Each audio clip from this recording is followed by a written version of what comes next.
Hello అండి. శివనారాయణ తీసుకున్న ఆ నిర్ణయం ఏంటి? అసలు దేని గురించి? దాని వలన జ్యోత్స్నకొచ్చిన ఇబ్బంది ఏంటి? చూద్దామా? పదండి మరి.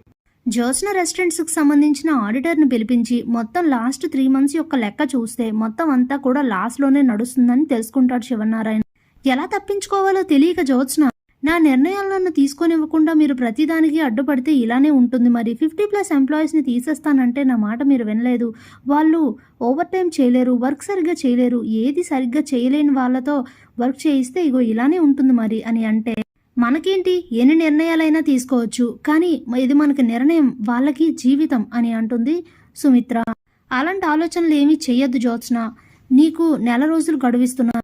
ఈ నెల రోజుల్లోగా నిన్ను నువ్వు ప్రూవ్ చేసుకొని నష్టాల్లో ఉన్న కంపెనీని లాభంలోకి తీసుకురావాలి, లేదంటే నీ ప్లేస్లో వేరే సీఈఓ వస్తాడు అని చెప్తాడు శివనారాయణ. స్టన్ అయిపోయి నోట మాట పడిపోతుంది జ్యోత్స్న. అప్పుడే కార్తీక్ తన మనసులో, జ్యోత్స్న నీ బ్యాడ్ టైం స్టార్ట్ అయింది అని అనుకుంటూ నవ్వుకుంటూ ఉంటాడు. ఇక అందరూ అక్కడి నుంచి వెళ్ళిపోతారు. జ్యోత్స్న తన రూమ్లోకి వెళ్ళి ఇటు అటు తిరుగుతూ చాలా తీవ్రంగా ఆలోచిస్తూ ఉంటుంది.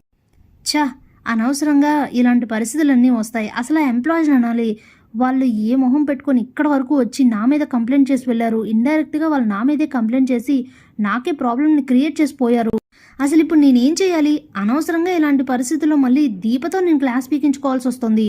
అంటే అది అందరి దృష్టిలో మంచి అయిపోవడం, నేనేమో చెడ్డగా మారడం. ఏంటహే ఇదంతా అంటూ చాలా కోప్పడిపోతూ ఉంటుంది. ఇక అప్పుడే పారిజాతం వచ్చి, అనుకున్నాను ఇలానే కోప్పడుతూ మండిపడుతూ ఉండుంటావని అనుకున్నాను, కానీ ఇప్పుడు నువ్వు ఆలోచించాల్సింది జరిగిపోయిన దాని గురించి కాదు, జరగాల్సిన దాని గురించి. ఈ నెల రోజుల్లో ఎలా కంపెనీని లాభాల్లోకి తీసుకురావాలో ముందు అది ఆలోచించు అని అంటే, అంతకన్నా ముందు ఆలోచించాల్సింది నిన్న మనం అనుకున్నదే కదా గ్రాని, డాడీ మీద అమ్మకి ఇంకా కోపం పెరిగేలా చేసి ఇంట్లో అన్ని గొడవలకి దీపనే కారణం చేయాలనుకున్నాం కదా అని అంటే, ఒసే పిచ్చిదానా, ఈ విషయాలన్నీ తర్వాతైనా ఆలోచించవచ్చు. మనకు ప్రతిదానికి ఏదో ఒక సందర్భం దొరుకుతుంది, తర్వాత ఆలోచించుకోవచ్చు, మళ్ళీ చేయొచ్చు. కానీ ఈ నెల రోజుల్లో కనుక కంపెనీ లాభాల్లోకి తీసుకురాకపోతే నీ సీఈఓ పోస్ట్ ఊడిపోతుంది. అప్పుడేం చేస్తావు? ముందు అది పక్కన పెట్టి దీని సంగతి చూడు అని చెప్పి అక్కడి నుంచి వెళ్ళిపోతుంది పారిజాతం. మరోవైపు కార్తీక్ దీప గార్డెన్లో మాట్లాడుకుంటూ ఉంటారు. ఏంటి బావా, ఇంకా ఏం ఆలోచించావు? అసలు అమ్మ నాన్నని కలుపుతానని చెప్పావు కదా, దాని గురించి ఏం ఆలోచించావు అని అంటే, ఇంకా ఏం ఆలోచించలేదు మరదలా. ఈలోపు ఇక్కడికి రాగానే చూసావు కదా ఏం జరిగిందో. ఆ ఎంప్లాయీస్ వచ్చారు కదా, అయినా అది కూడా మంచిదే అయిందిలే. జ్యోత్స్న అసలు రూపం తెలుస్తూ ఉంటుంది, నెమ్మదిగా బయటపడుతుంది అదే అని అంటే, అబ్బా బావా ఆ విషయం కాదు, ముందు అమ్మ నాన్నని ఎలా కలుపుతావు ఆలోచించు అని అంటే, ఆలోచిస్తానులే అనేసరికి కోపం వస్తుంది దీపకి. ఏంటి నువ్వు, నేనేం చెప్తున్నా నువ్వేం చెప్తున్నావు? వాళ్ళిద్దరూ అలా ఎడమొహం పడమొహంగా ఉన్నారు, అసలు ఇదేం బాలేదు. అనవసరంగా ఇద్దరు మన వలన గొడవ పడ్డారు. జ్యోత్స్నే వాళ్ళని కావాలని రెచ్చగొట్టి గొడవ పడేలా చేసింది. నువ్వే ఏదో ఒకటి చేసి వాళ్ళని కలపాలి బావా, ఈ ఇల్లు అలా ఉంటే అస్సలు చూడలేకపోతున్నాను అని అంటే, సరే అలాగే చేద్దాం అని చెప్పి అక్కడి నుంచి వెళ్ళిపోతాడు. ఈ మాటలు శివనారాయణ వింటాడు. ఏంటి వీళ్ళిద్దరూ గొడవ పడ్డారా, దీనికి జ్యోత్స్నయే కారణమా అని ఆలోచించి, ఈ జ్యోత్స్నకి ఈ మధ్య బొత్తిగా బుద్ధి లేకుండా పోతుందని అనుకుంటూ ఉంటాడు. ఇక అవకాశం దొరుకుతున్న ప్రతిసారి కూడా సుమిత్రకి దశరథ్పై మరింత కోపం పెంచుతూ, కాంచనే ఫస్ట్ ప్రయారిటీ, తర్వాతే నువ్వు అన్నట్లు మాట్లాడుతూ తననైతే కోపం పెంచుతూ ఉంటుంది జ్యోత్స్న. ఇక పారిజాతం అయితే జ్యోత్స్నపై చాలా కోపడుతూ ఉంటుంది. ఎన్నిసార్లు చెప్పినా దీనికి అర్థం కాదు కదా అని ఆలోచిస్తూ బాధపడుతూ ఉంటుంది. ఇంతలో నెల రోజులు అయితే పూర్తవుతుంది. జ్యోత్స్న ఇటు తిరిగి అటు తిరిగి చాలా కష్టాలు పడుతుంది, కానీ అదైతే సక్సెస్ అవ్వదు. ఆడిటర్ని పిలిపించి 1 మంత్ యొక్క ఆడిటింగ్ చేయించి మొత్తం లెక్కలన్నీ చూస్తే నష్టాల్లో ఉన్న కంపెనీని లాభాల్లో కాదు కదా, ఇంకొంచెం నష్టాల్లోకి అయితే తీసుకెళ్తుంది జ్యోత్స్న. ఇక ఆడిటర్ని పంపించాక శివనారాయణ కోపానికి ఆవేశానికి అసలు అవదలే ఉండవు.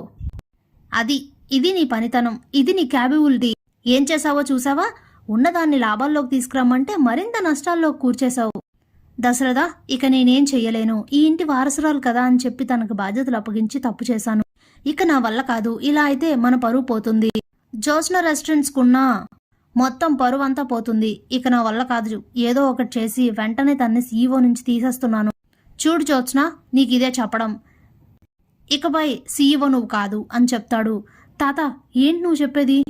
అది కాదు తాత, ఇంకొక అవకాశం ఇవ్వు అని అంటే, ఒక అవకాశం ఇప్పటికి చాలాసార్లు ఇచ్చి నేనే తప్పు చేశానని అర్థమైంది.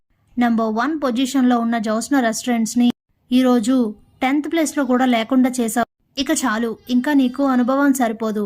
అయినా నీకు ఈ ఆలోచనల కన్నా మిగతా ఆలోచనలే చాలా ఎక్కువ. అనవసరమైన ఆలోచనలన్నీ చేస్తూ అవసరమైన విషయం గురించి మర్చిపోయి ఈ రెస్టారెంట్స్ పరిస్థితిని ఇలా తీసుకొచ్చావు, ఇక చాలు అని అంటే, అదేంటండి మన మనవరాలే కదా, ఇంకొక అవకాశం ఇవ్వచ్చు కదా అని అడుగుతుంది పారిజాతం. చాలు చాలు, ఇప్పటికీ నీకు నీ మనవరాలకి చాలా అవకాశాలు ఇచ్చాను, నువ్వు కూడా మాట్లాడేదాని వైపోయావా, ఇది నీకు సంబంధం లేని విషయం అని అంటే సైలెంట్ అయిపోతుంది.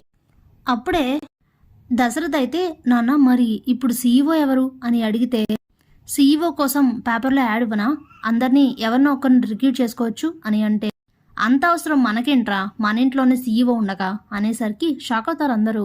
ఎవరు నాన్న అని అడిగితే, ఇంకెవరు కార్తీక్ అని చెప్తాడు. స్టన్ అయిపోతుంది జ్యోత్స్న. ఏంటి కార్తీకా, ఏంటి నాన్న నిజమేనా అని అడిగితే, అవును కార్తీకే ఇకపై Jyotsna restaurants and Sathyaraj restaurants మొత్తానికి కూడా సీఈఓ అని చెప్తే, అప్పుడే జ్యోత్స్న, చూడండి తాత, మీ నిర్ణయాన్ని తప్పుపట్టడం కాదు కానీ వాళ్ళు మన ఇంట్లో పని చేయడానికి వచ్చారు అని అంటే, వాళ్ళు పని చేయడానికి వచ్చినా ఇది కూడా చేసేది పనే, ఇలానే ఈ పనే చేయాలని ఏం లేదు కదా, ఓవరాల్గా ఇలా మన రెస్టారెంట్స్ చూసుకున్నా అది కూడా వాళ్ళు చేసేది పనే, అది కూడా మన పనే, నువ్వు అంతకన్నా ఎక్కువ మాట్లాడితే నీకు మర్యాదగా ఉండదు, ఇది నీకు అనవసరమైన విషయం, నువ్వు అగ్రిమెంట్ రాయించావు, ఇంట్లో పని చేయించాలి, చేయిస్తాను, అది కూడా పనే, మన పనే, ఇక నువ్వు మాట్లాడొద్దు అని చెప్పి జ్యోత్స్న నోరైతే మూయిస్తాడు. అప్పుడే జ్యోత్స్న, సర్లే బావ సీఈఓ అయితే ఏంటి, నా భర్తే కదా, ఏదో బావ రెస్టారెంట్స్కి వెళ్ళిపోతే ఇప్పుడు దీప ఒక్కతే ఉంటుంది, ఇప్పుడు ఇంకా గట్టిగా ఆడుకోవచ్చు దీపతో, అప్పుడు అదే ఏదో విధంగా వెళ్ళిపోతుంది, దాన్ని వెళ్ళిపోయేలా చేసి నేను బావను పెళ్లి చేసుకోవచ్చు అనుకుంటూ ఉంటుంది. కానీ ఊహించని షాక్ ఏంటంటే, శివనారాయణ కార్తీక్ని మాత్రమే కాదు దీపను కూడా రెస్టారెంట్కి వెళ్ళమని చెప్తాడు. అదేంటి సార్, మేము రెస్టారెంట్స్ చూసుకోవడం అని కార్తీక్ అంటే, ఇక చాలు చేసిందంతా, నేనే చెప్తున్నాను కదా, ఇకపై అన్ని రెస్టారెంట్స్ మొత్తం మీరే చూసుకోండి, నీతో పాటు దీప కూడా ఉంటుంది, సత్యరాజ్ రెస్టారెంట్ని నువ్వు ఒక్కడవే పైకి తీసుకురాలేదు కదా, మీ ఇద్దరి ఆలోచనలతోనే ఆ రెస్టారెంట్స్ని పైకి తీసుకొచ్చారు, ఈ రెస్టారెంట్స్ ఇప్పుడు మళ్ళీ అదే పరిస్థితిని మీకే చెప్తున్నా, మీ ఇద్దరూ కలిసే రెస్టారెంట్స్ చూసుకోండి, కాబట్టి కార్తీక్తో పాటు దీప కూడా ఆఫీస్కి వెళ్తుంది అనేసరికి స్టన్ అయిపోతుంది జ్యోత్స్న. ఇక ఇంట్లో అందరూ హ్యాపీగానే ఫీల్ అవుతారు. సుమిత్రకి కొంచెం కోపం వస్తుంది, అయినా పర్వాలేదు సరేలే, కార్తీకేగా రెస్టారెంట్స్ బాధ్యతలు చూసుకునేది అనుకుంటూ ఉంటుంది. ఇక పారిజాతం తన మనసులో బళ్ళు ఓడలు ఓడలు బళ్ళు అవడం అంటే ఇదేనేమో మరి అనుకుంటూ ఉంటుంది. అప్పుడే శివనారాయణ, ఇక నాకున్న భయం అంతా పోయింది, 1 monthలో మళ్ళీ మన పూర్వ వైభవం మనకు వస్తుందని నాకు అర్థమైంది, కార్తీక్ ఇక నీకు ఏమీ చెప్పాల్సిన అవసరం లేదు, టేక్ కేర్ అని చెప్పేసి అక్కడి నుంచి వెళ్ళిపోతాడు.